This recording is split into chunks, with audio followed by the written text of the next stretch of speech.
Hi folks, in today's video I will be reviewing the Legends of Shenzhou.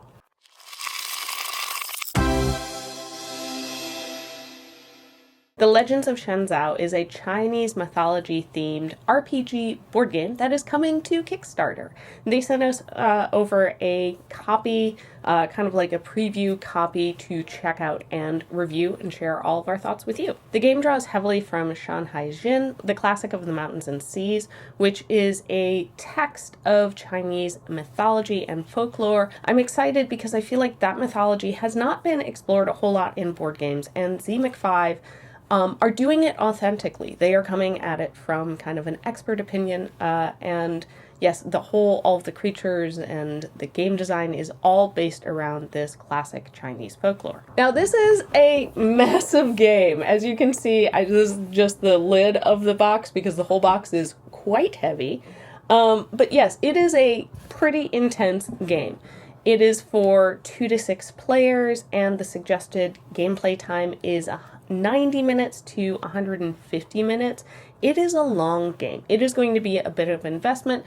That's actually pretty common with a lot of RPG style board games, because you know, there's a lot of setup, but then you also want a decent amount of gameplay out of it. And I feel like looking at the way that this game is set up and the way that the gameplay is described, you're going to get a lot out of it, and there's also going to be a lot of replayability with it. Okay, so let's get into the details about what the game is. You are playing a hero. Everybody picks a hero. There are a lot of different heroes to select from, and each has kind of their own unique abilities. And you start off with very few resources and all of your abilities kind of at the beginning, and then through exploration, through purchasing equipment and gear and battles, you level your character up until the final boss battle in an arena. There's a map that you explore on each turn, and all of the other pieces are moving around. The aim is to build up your hero to ultimately fight at the final boss battle. And there is an element of speed because you want to make sure that you are strong enough to fight the final boss, but you don't want to wait too long and miss out the opportunity and have somebody else beat you to it. I will say everything in this game, it feels like you're not just playing the mechanics, but you're also playing the story, because each choice you make has a meaningful impact. What route you take, what hero you choose, what gear you pick up is going to have an effect in the course of the game and on the final boss battle. And because there are a wide variety of different heroes, and you have all of the bit of randomness, but there is some strategic planning in the encounters and the items that you can pick up, there is going to be a lot of replayability, because even if you play the same character, the way that the game plays out is going to be different every single time. There is some strategy to this, but there is also a level of randomness, because there are dice rolls, as well as you are drawing cards and managing your inventory. As far as the strategy, each turn is multi-phased, and you don't want to just sprint through the game blind, but there is a lot of planning and kind of strategy to what encounters you try and go after, what you do on each turn, and kind of how long you wait out until you pursue that final arena boss battle. There's both competition and cooperation within this game, as it does support PvP, but also PvE. You can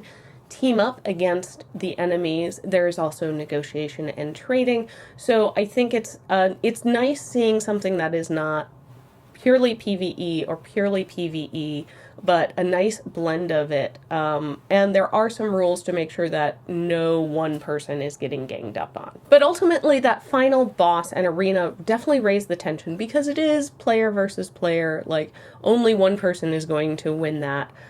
So there is the competition there of who can get to the boss first and who can actually defeat them. Okay, let's talk about the visuals and some of the items within this game. I love that in the deluxe edition, there is an official art book that brings all of these mythical creatures to life. Just absolutely stunning art. It all feels very much in the same world. Really great art direction, I will say. And all of the pieces and miniatures follow with this art style. The design of the game elements make keeping track of things very easy. You have like this character player board that helps you keep track of all of your stats, as well as all of the cards that you are going to have. And so I like when games do this because it just makes it a lot easier than like, oh, I have to lay out these in front of me and then try and remember what each stack is for.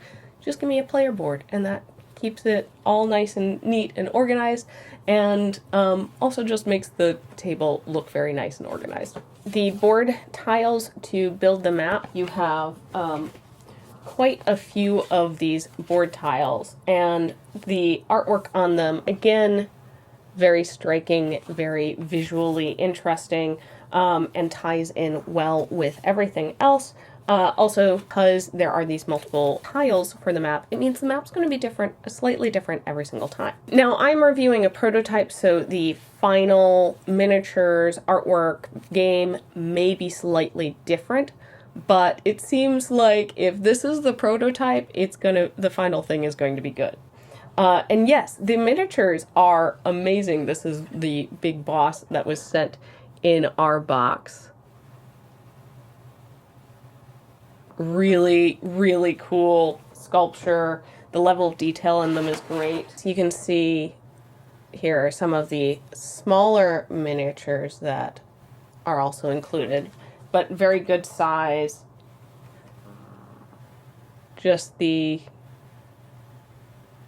style of them, it all lines up with the styles in the art book. Very impressed with the miniatures for this, and that's why the box is going to be so big, because it needs room for all of those miniatures. Again, that's pretty normal in a lot of these RPG board games that include miniatures, and these I think would also be really fun to paint, to either use the color and artwork, color scheme and artwork from the official art as your guide, or to create your own kind of template.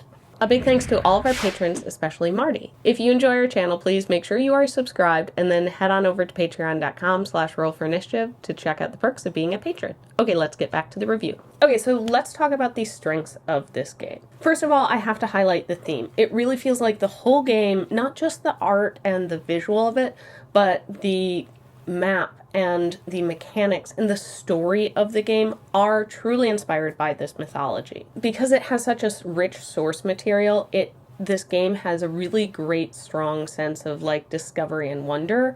As somebody who's not as familiar with this mythology, I'm really intrigued to kind of learn about some of the creatures in here. And I will say, like, the art book has some info about some of the different creatures, which I like, hey, this is really cool. What is this? Because it has such strong visuals, it is a game that's going to draw you in. It's going to be a game that's fun to look at while you're playing it. While you're waiting for somebody else to decide on their turn, you can be really taking a moment to admire the miniatures or admire the artwork on your cards. I like that because you're still then focused on the game and what's going on, even when you're like, okay, I now have to wait my turn and wait for the other person, because sometimes that can happen quite a bit in these longer board games. The next strength is that your decisions matter. You're not just picking gear to have gear and its random stats. It really does feel like all of the stats do correspond very well. There's not like, oh, here's a stat and we just have kind of like put cosmetics on it to make it seem different than this other card. They all feel very unique, and it feels like the decisions on like, do I go for this thing, or do I go purchase an item, or do I try and up my stats through a battle, are going to have a big impact. And the multiplayer tension, because you are not just, okay, everybody's playing their turn and separate, but because there is this opportunity for PvP, as well as that ultimate final arena battle where everyone's kind of trying to be the one to defeat the big bad. There is this building tension and paying attention to what other people are doing is going to be important. It's not going to be a game where it's like, okay, I've done my turn, I can like fully disengage and not pay attention. You are going to want to pay attention to what the other players are doing. Okay, so what are the weaknesses of this game? First of all, luck. Because you have cards, because you have dice, there's an element of luck to this game. And some people are going to love that, and some people are not going to love that. It can get in the way of a really great strategy if you just have a streak of really bad luck. But I think that does add a little bit of replayability. There is not a, like, ultimate right way to play this game because there is an element of luck. Now, the setup and the learning curve is going to be a bit steep. This is pretty common for these larger RPG style board games. You just have a lot of pieces. There are a lot of elements and aspects of the game to learn and understand. It's, at minimum a 90-minute game. That's not going to be something that you can sit down and teach somebody, in 5 minutes and play a game in 30. Like, if you're looking for simple, straightforward, this is not going to be your game.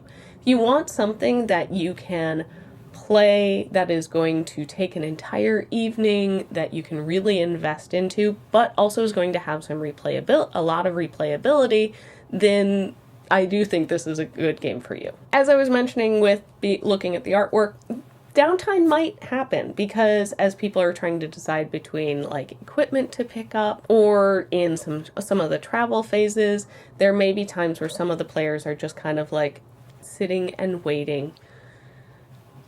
It's just an aspect of the game you should be aware of. So overall, I think Legends of Shenzhou is really impressive. It is visually stunning. It is a very ambitious, big game. If you are a fan of these larger, longer RPG board games, I think this is going to be a great game for you.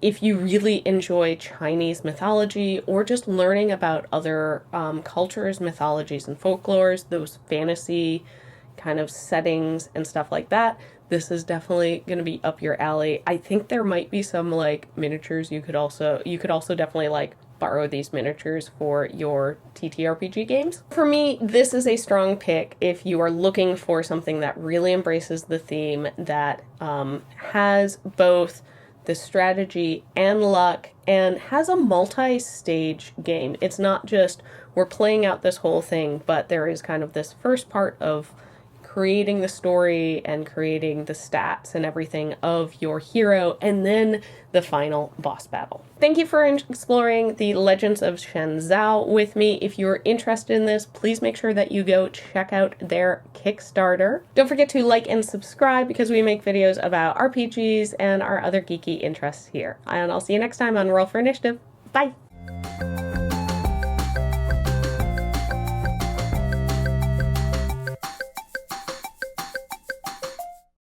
Trying to hide the box. It's so big, it's hard to hide.